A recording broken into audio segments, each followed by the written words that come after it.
전화기 너머의 목소리가 현실임을 깨달은 동우는 떨리는 손으로 차키를 집어들고 현관을 뛰쳐나갔다. 그의 머릿속은 온통 아내에 대한 걱정뿐이었다.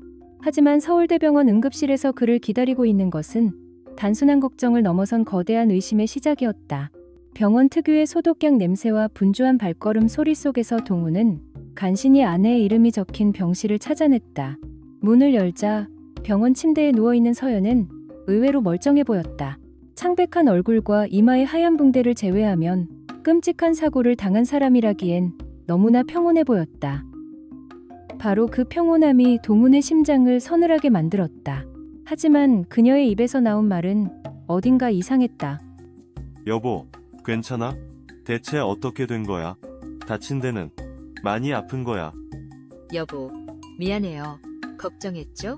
그냥 밤 공기가 좋아서 공원 근처를 산책하고 있었는데 횡단보도를 건너다가 갑자기 차가 눈을 떠보니 여기였어요. 서연은 이마에 붙인 하얀 붕대를 만지며 말을 이었다. 정신을 차려보니 병원이었고 어떤 친절한 분이 신고하고 병원까지 데려다 주셨다는 것이다. 그녀의 이야기는 너무나도 명료했지만 동우는 어딘지 모르게 아귀가 맞지 않는 느낌을 지울 수 없었다. 평소라면 절대 밤늦게 혼자, 그것도 산책하러 나갈 사람이 아니었다.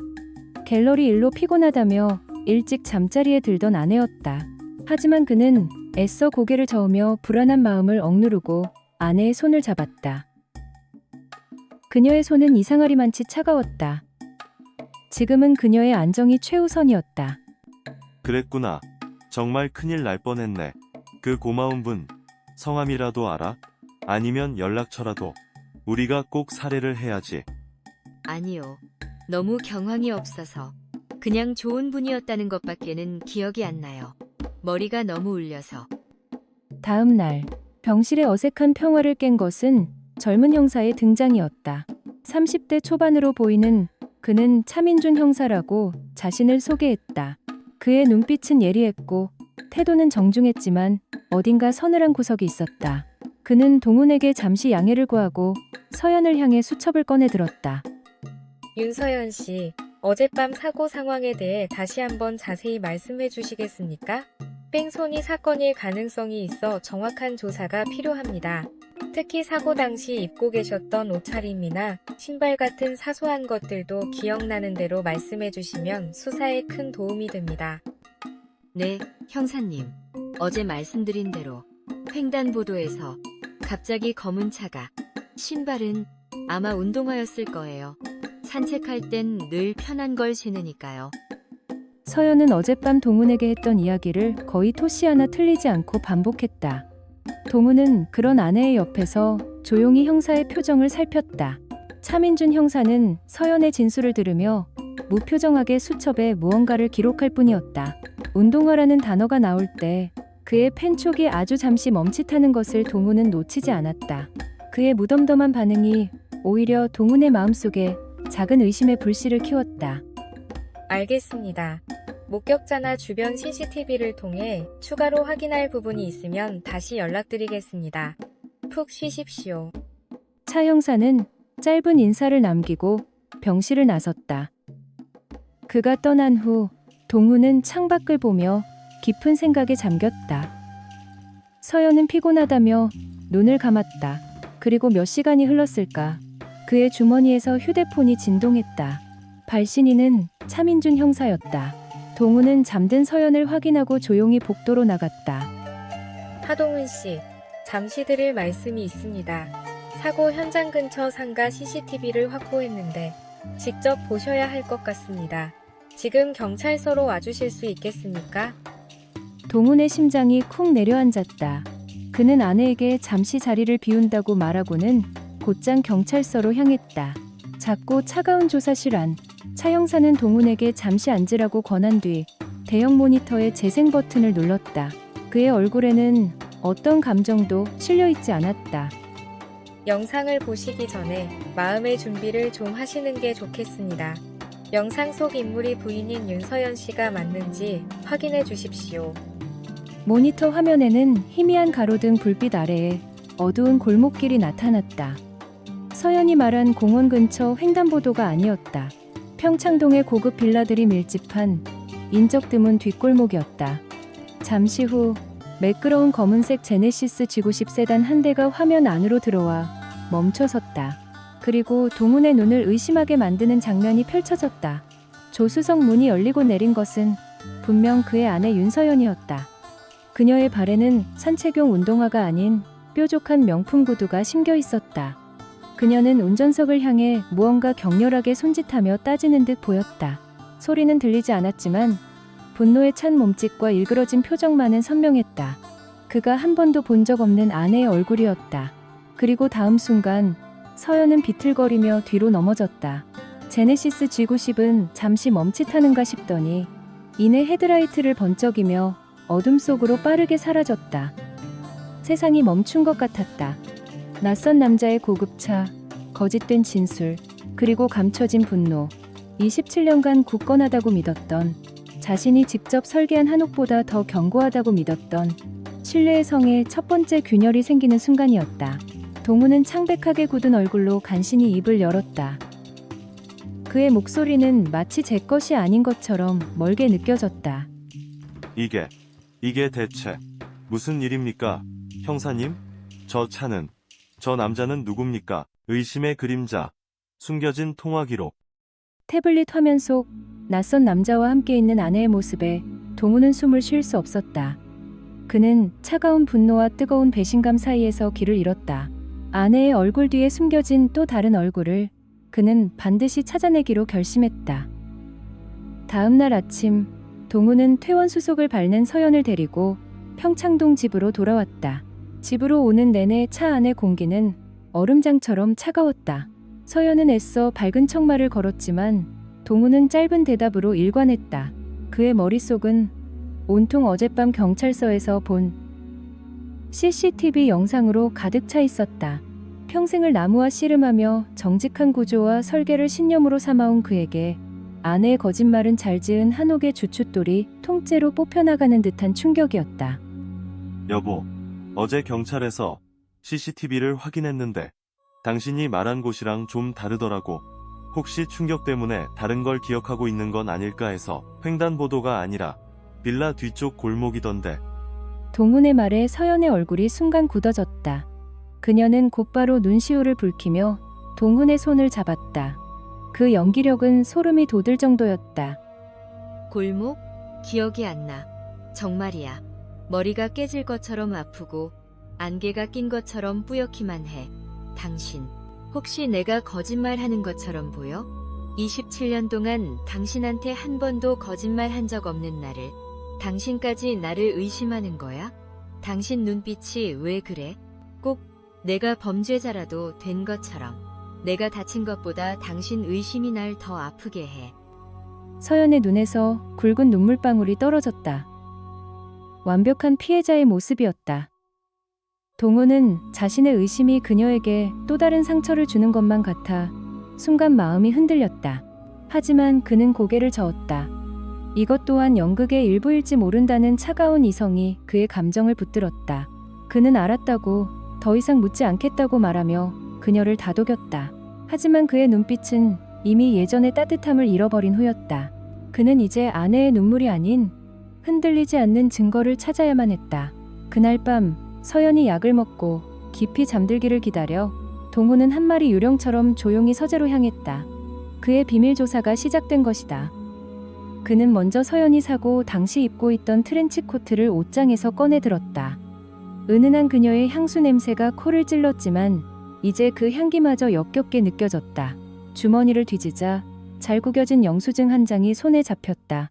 강남의 한 최고급 호텔, 프렌치 레스토랑, 2인 저녁 식사, 결제 금액 87만 원.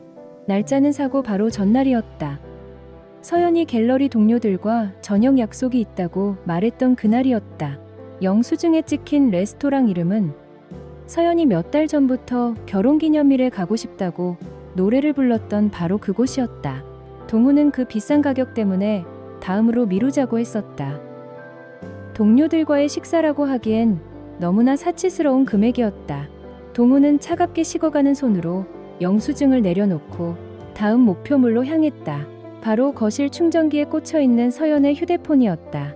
심장이 미친 듯이 뛰었다. 판도라의 상자를 여는 기분이었다. 그는 망설이다가 이내 결심한 듯 휴대폰을 들고 다시 서재로 들어갔다. 동우는 아내의 전화기를 열었다. 그리고 통화 기록 최상단에 있는 이름 갤러리 관장님을 보고 망설임 없이 통화 버튼을 눌렀다. 아니, 누르려다 멈췄다. 그는 먼저 통화 목록을 아래로 내려보았다. 갤러리 관장님이라는 이름으로 저장된 번호와의 통화가 지난 석 달간 수십, 아니 100여 건에 가까웠다. 낮 시간의 통화는 2분으로 짧았지만 자정을 넘긴 통화들은 기본이 1시간이었다. 마치 비밀스러운 연인들처럼 세상이 잠든 시간에만 길고 은밀한 대화를 나눈 흔적이었다. 세상 어느 관장이 직원과 그렇게 늦은 시간에 업무 통화를 한단 말인가. 동우는 통화 버튼을 누르려다 다시 한번 멈칫했다. 만약 정말 관장님이면 어떡하지? 하지만 이내 경찰서에서 본 CCTV 영상 속 아내의 일그러진 얼굴을 떠올렸다. 그는 망설임을 떨쳐내고 번호를 눌렀다. 신호음이 2번 울리고 낯선 남자의 목소리가 들려왔다. 네, 강태진입니다. 강태진. 갤러리 관장의 이름은 분명 박 씨였다. 동우는 아무 말도 하지 못하고 그대로 통화 종료 버튼을 눌렀다. 온몸에 피가 빠져나가는 기분이었다.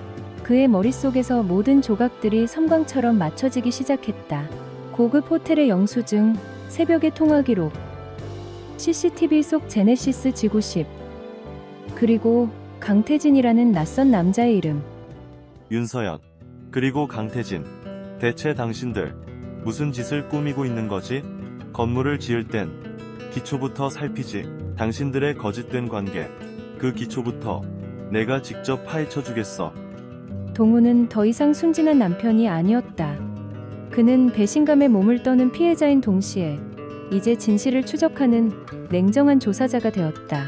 그는 통화 기록만으로는 부족하다는 것을 직감했다. 그들의 관계를, 그리고 이 사고의 본질을 파헤치기 위해서는 더 깊은 증거가 필요했다. 그의 시선이 서재 한쪽에 놓인 가족 공동 명의의 노트북으로 향했다. 마치 새로운 건축 설계를 시작하듯 그의 눈빛은 차갑고 치밀하게 빛나고 있었다. 그의 비밀 조사는 이제 막 더 어두운 곳을 향해 한 걸음 내디딘 참이었다. 가면을 벗기다. 결정적 증거. 동우는 더 이상 순진한 남편이 아니었다. 그는 배신감에 몸을 떠는 피해자인 동시에 이제 진실을 추적하는 냉정한 조사자가 되었다. 그는 통화 기록만으로는 부족하다는 것을 직감했다. 그들의 관계를, 그리고 이 사고의 본질을 파헤치기 위해서는 더 깊은 증거가 필요했다. 그의 시선이 서재 한쪽에 놓인 가족 공동 명의의 노트북으로 향했다. 마치 새로운 건축 설계를 시작하듯 그의 눈빛은 차갑고 치밀하게 빛나고 있었다. 며칠 후 동우는 차민준 형사로부터 뜻밖의 연락을 받았다. 하동훈 씨 잠시 시간 괜찮으십니까? 지난번에 말씀드렸던 제네시스 차량 운전자 강태진이라는 사람 신원 조회를 해봤습니다. 그런데 좀 이상한 점이 있어서요. 이상한 점이라니요? 형사님? 윤서연 씨 휴대폰에 갤러리 관장님으로 저장되어 있다고 하셨죠? 그런데 이 사람 갤러리랑은 아무 상관이 없습니다. 직업이 부유층을 상대로 하는 개인 운전기사입니다. 개인 운전기사. 동훈의 머릿속에서 경고등이 울렸다. 그는 정중하게 전화를 끊고 곧장 서재에 있는 오래된 서류함으로 향했다. 건축가로서의 꼼꼼함은 이런 순간을 위해 존재했다. 그는 먼지 쌓인 보험 서류들을 하나씩 넘기기 시작했다. 그리고 마침내 그의 손끝에서 바스락거리는 통지서 한 장이 발견되었다. 석 달 전 날짜로 발송된 생명보험 계약 변경 안내문. 그는 그 내용을 읽어내려가다 숨을 멈췄다. 아내 윤서연이 자신 몰래 부부 공동명의의 생명보험상에 특약을 기존 1억 원에서 무려 5억 원으로 증액한 것이었다. 심지어 보험료 납입 계좌 역시 그의 월급 통장에서 서연의 개인 명의로 된 동우는 존재조차 몰랐던 비밀 계좌로 변경되어 있었다. 그래서였나? 그 순간 동우는 서연의 화장대 서랍을 뒤지던 중 발견했던 이상한 물건을 떠올렸다. 화려한 보석들 사이에 섞여 있던 집안 어디에도 맞지 않는 낡고 작은 사물함 열쇠. 그는 왜인지 모를 불길함에 그 열쇠를 자신의 주머니에 챙겨두었던 터였다. 퍼즐 조각들이 하나씩 맞춰지고 있었지만 그 그림은 너무나도 끔찍했다. 바로 그때 그의 휴대폰이 다시 울렸다. 이번엔 차민준 형사가 아니었다. 보험사 고객센터였다. 보험금 전액인 5억 원이 청구될 예정입니다. 보험사 직원의 기계적인 목소리가 동훈의 귓가를 파고들었다. 온몸의 피가 차갑게 식는 것을 느꼈다. 서연의 부상은 전치 3주. 5억 원을 청구하기엔 턱없이 부족한 진단이었다. 그런데도 전액 청구라니. 이것은 명백한 보험 사기였다. 그가 전화를 끊자마자 다시 휴대폰이 울렸다. 발신인은 차민준 형사였다. 그의 목소리는 그 어느 때보다 무겁고 진지했다. 하동훈 씨, 사고 차량 블랙박스 원본 음성 파일 복구에 성공했습니다. 지금 바로 경찰서로 와주셔야겠습니다. 이건 반드시 직접 들으셔야 합니다. 경찰서 조사실의 공기는 유난히 차가웠다. 차 형사는 아무 말 없이 동훈의 앞에 스피커를 놓고 재생 버튼을 눌렀다. 지지직거리는 잡음과 함께 차 안에서 나누는 남녀의 목소리가 흘러나왔다. 동훈이 단 한 번도 들어본 적 없는 날카롭고 탐욕스러운 아내의 목소리였다. 겨우 이 돈으로 입을 닫으라고? 장난해? 이 돈으론 부족해. 약속이랑 다르잖아. 아, 자기야 진정해. 일단 급한 불은 껐잖아. 곧 보험금 나오면 나머지도 깔끔하게 해결해주잖아. 5억이면 우리 둘이 새 출발하기엔 충분하고도 남아. 모든 퍼즐이 맞춰지는 순간이었다. 동훈이 충격으로 굳어있는 바로 그 순간 그의 주머니에서 휴대폰이 미친 듯이 진동했다. 화면에 뜬 것은 모르는 번호. 하지만 그는 직감적으로 그 전화의 주인이 누구인지 알 수 있었다. 그는 차 형사에게 양해를 구하고 통화 버튼을 눌렀다. 여보세요? 하동훈 씨 되십니까? 저는 강태진이라고 합니다. 다름이 아니라 서연 씨 사고건 때문에 오해가 좀 있으신 것 같아서요. 오해라. 어떤 오해를 말하는 겁니까? 아, 그게 CCTV 영상 그거 하나만 보고 사람을 그렇게 매도하시면 곤란합니다. 제가 다 책임지고 보상하겠습니다. 원하시는 금액을 말씀하세요. 1억? 아니, 2억이라도. 강태진의 목소리는 다급했다. 그는 돈으로 이 모든 것을 덮으려 하고 있었다. 동훈은 차갑게 웃으며 그의 말을 끊었다. 당신이 말하는 그 보상이라는 거, 방금 내가 들은 블랙박스 음성 파일 값인가? 아니면 내 아내와 함께 내 인생을 망가뜨린 값인가? 전화기 너머로 숨을 들이켜는 소리가 들렸다. 동훈은 더 이상 아무 말도 하지 않고 전화를 끊었다. 그의 눈에는 더 이상 슬픔이나 분노가 아닌 차가운 결의만이 가득했다. 그는 이제 이 부서진 구조를 해체하고 정의라는 이름의 새로운 설계를 시작해야 했다. 그의 복수는 정교하게 설계된 한옥처럼 단 한 치의 오차도 없을 것이었다. 정의의 설계도 무너지는 거짓의 성. 전화기 너머로 숨을 들이켜는 소리가 들렸다. 동훈은 더 이상 아무 말도 하지 않고 전화를 끊었다. 그의 눈에는 더 이상 슬픔이나 분노가 아닌 차가운 결의만이 가득했다. 그는 이제 이 부서진 구조를 해체하고 정의라는 이름의 새로운 설계를 시작해야 했다. 그날 저녁 평창동의 고즈넉한 한옥 거실에는 무거운 침묵이 흘렀다. 저녁 식사를 마친 후 서연은 아무것도 모른 채 태연하게 과일을 깎고 있었다. 동훈은 그런 아내의 맞은편에 조용히 앉았다. 그의 침묵이 너무나도 무거워 서연은 불안한 듯 눈치를 살폈다. 서연아, 네, 여보? 왜 그래요? 안색이 안 좋아 보여요. 동훈은 대답 대신 자신의 휴대폰을 꺼내 테이블 위에 놓았다. 그리고 스피커에 연결한 뒤 파일을 하나 재생했다. 지지직거리는 잡음과 함께 너무나도 익숙하지만 동시에 끔찍하게 낯선 목소리가 거실의 침묵을 갈랐다. 겨우 이 돈으로 입을 닫으라고? 장난해? 이 돈으론 부족해. 약속이랑 다르잖아. 아, 자기야 진정해. 일단 급한 불은 껐잖아.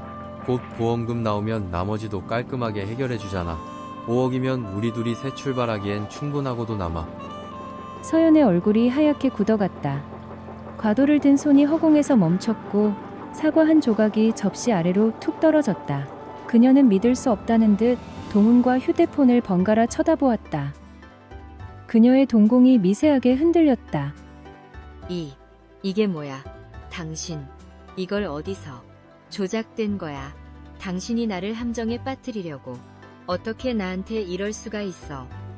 조작? 내 27년이 조작이었지.